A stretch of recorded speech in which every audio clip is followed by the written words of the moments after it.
Hi everyone, we are from group 10 and today we are going to present about writing in early modern English. And for the first presenter is me. My name is Brigita Graciela, student number is 181, and I'm going to give an introduction about the material. So the early modern period saw the emergence of a standard form of written English that was due in no small part to the increasing use of the printing press in England, following Caxton's setting up of a press at Westminster in 1467. The simple fact of there being a press in existence, however, does not in and of itself provide a full explanation for why a standard should emerge. We can gain a better insight into this considering Huggins' sociolinguistic explanation for the way in which standard forms develop. So Hagen suggests there are four stages to the development of a standard.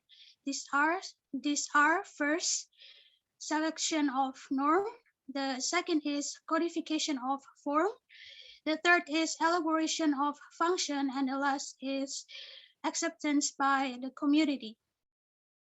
So the first of these stages involves the selection of a particular variety to become a standard form of the language. The next stage in the development is codification, during which the norms of the selected form are made explicit, usually by the production of printed materials and especially through grammars and dictionaries. And notice that when Caxton began publishing books and pamphlets, standard he chose to publish in was what is often referred to as century standard. Essentially, this was the variety that became codified through the publication of books and articles. Later on, this was the variety that scholars wrote about in the grammars and dictionaries of the period. Hence, the norms associated with century standard were codified during the early modern period. The third stage in Huggins' process is the elaboration of the functions of the selected and codified standard. Huggins explains that since the selected and codified standard is by definition the common language of a social group more complex and inclusive than those using vernaculars, its functional domains must also be complex. What this means is that the newly emerging standard must be adequate for a variety of purposes. It must have the potential to be used by various classes of people and by different communities. It must be usable for a variety of different functions, including high functions such as official communications and literary writing. If an emerging standard has been selected, codified, and elaborated, then it stands a strong chance of becoming established as long-term standard form. Nevertheless, the final stage in Huggins' four-stage process is acceptance and requires that the newly developed standard be accepted by the speech community as a whole. That is, it must be seen to be a viable and useful form that offers something to its users, be this power, prestige, or the opportunity for social and educational advancement.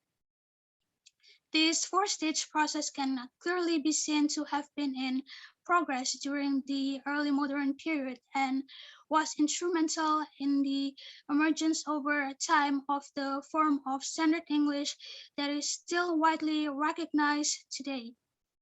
I think that's all for me. The presentation will be presented by my friend Maychaella. The next one is orthography. My name is Maychaella Novita, student number 195.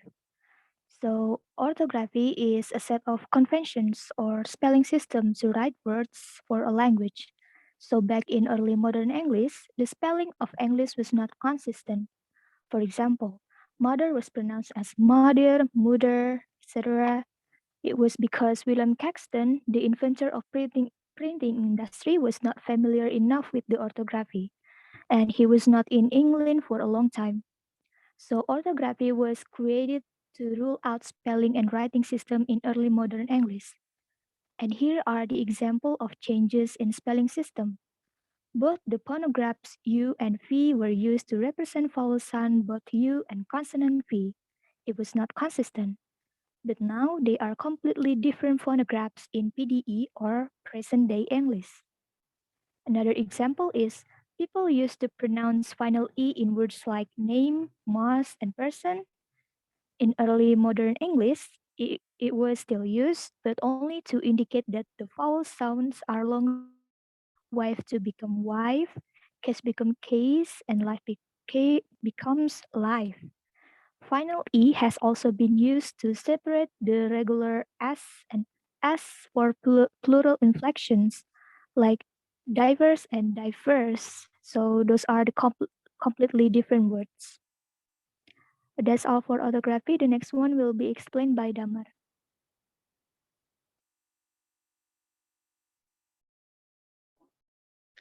Hello everyone, my name is Raihan Damar Kresnoadhi, student number 180, and I will be continuing the presentation on the grammatical characteristics. One of them is the pronouns. First, I will describe pronouns in present-day English.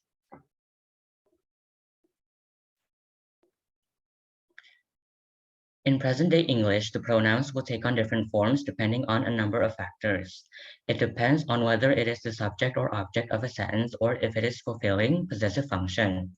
And the factors are person, which are first person, second person, and third person, and number of forms, which are singular form and plural forms. As you can see in the table here, these are the pronouns that we use in present day English.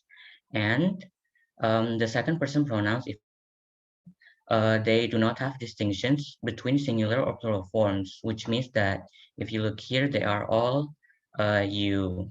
You for both subject and object, singular and plural. The only difference is the possessive second person pronoun, which are yours and yours.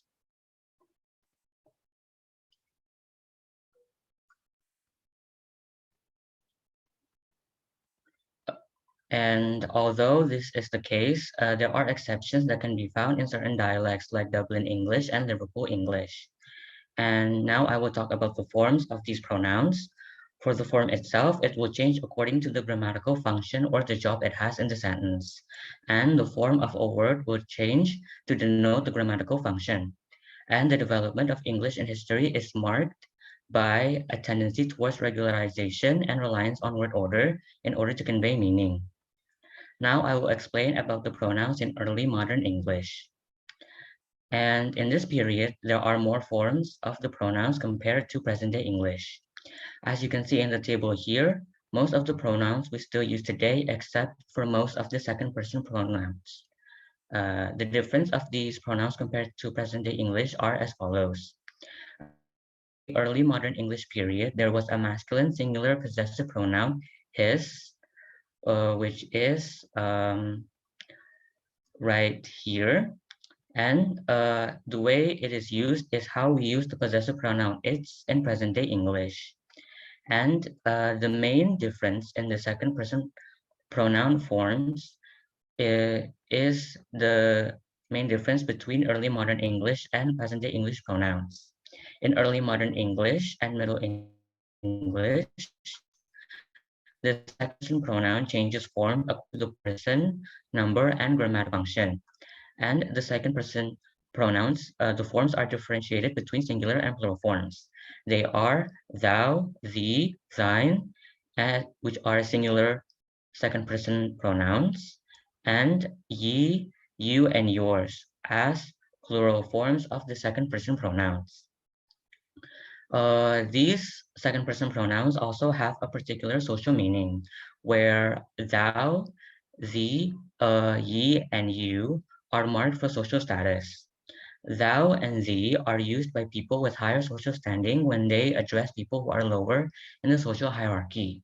And in contrast, ye and you are used by lower class people when they address people in the higher social standing. And the usage of ye and you actually shows deferential or respectful awareness of a person with higher social status. And ye and you are considered more polite. And this distinction between thee, thou, ye, and you were developed in English because of the French influence in the Middle English period. And many languages actually still have similar distinction with second person pronouns, which marks politeness, but for other languages, it is determined by age, not social status, such as the language French with tu and vous. That is all from me, and the next section will be described by my friend Anya.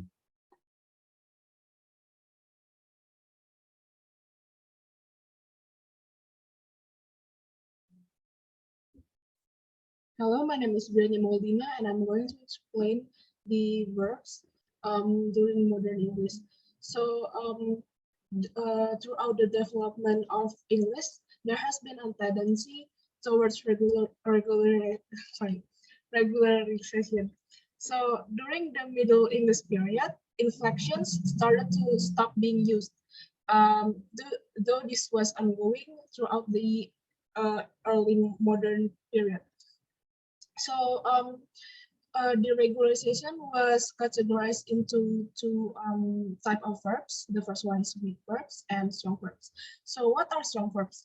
Strong verbs have a change in the vowel of original verb when they are used in the past tense or as a past participle, or they don't change at all. And what are weak verbs? Weak verbs do not change the stem vowel of the original verb when they are used in the past tense or as a past participle. So the table that we have attached here shows the forms of the weak verb to walk in early modern English. So this is how the verb walk is shown in early modern English. The first one is singular present. It is written as I walkie. And then the second person, it is shown as do walkest. And then the third person, he, she, hit, walk it. And then the past, walk, so walks, he, she, hit, walk. And then for the plural, the present shows we walkie. The second person, ye walkie. The third person, they walkie. And then for the past, we walk, ye walk, and they walk. For the past plural, it is still being used until present day English. And then moving on to the strong verbs. This table shows the form of these strong verbs to give in early modern English. This is the singular present. The first one is first person, I give, and then the second person, do use. The third person, he, she, hit, you, and then the past, I give. To, I'm sorry. The second person past is to use. The third person past is he, she, hit, you, and then for the plural, it is quite similar.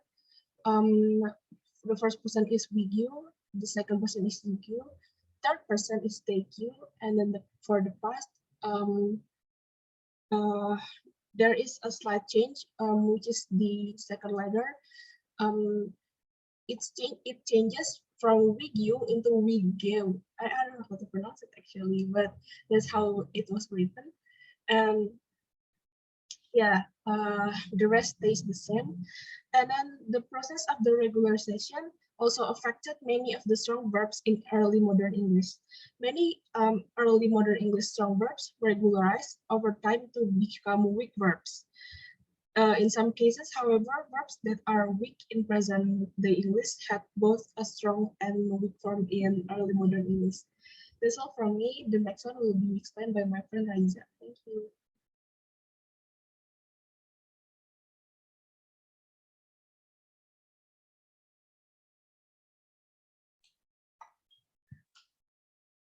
Hello everyone, my name is Raiza Karim, student number 176. Here I would like to explain about expanding the lexicon. One of the fundamental laws of language is that it is not a static idea, but rather one that is always developing and changing. Other than by compounding, the expansion of the English vocabulary was also done by borrowing words from other different languages. It is not unexpected that language borrowing and the creation of new terms are often employed techniques to expand a language vocabulary. In the period of Middle English, the English language vocabulary was expanded by borrowing words from Latin and French. Borrowed words often came from the life areas where the northern languages were specifically associated with.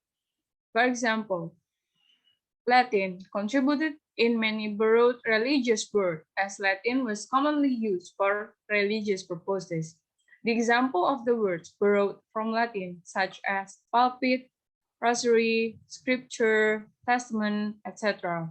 Well, from French, prince, princess, virtuous, hostile, debt, majesty, etc. French loans allude to the distinguished status of French speaker in England. Note that the path of expanding English vocabulary by borrowing Latin and French was not bound. In the early modern period, there was incorn controversy in which some scholars, such as Thomas Eliot, supported the expansion of English vocabulary by borrowing from other languages, such as Latin and other classic languages. On the other side, there were scholars, such as John Chake, who opposed the expansion of English vocabulary sourced from borrowings and coinages, as they thought the loan word unnecessarily complex. In short, the Incorn controversy was over whether it was proper to broaden one's vocabulary by borrowing from Latin and other classic languages. This explanation also concludes our group presentation on the topic regarding writing in early modern English. We hope our explanation helps you to deepen your knowledge on the topic. Thank you for your attention. Stay healthy.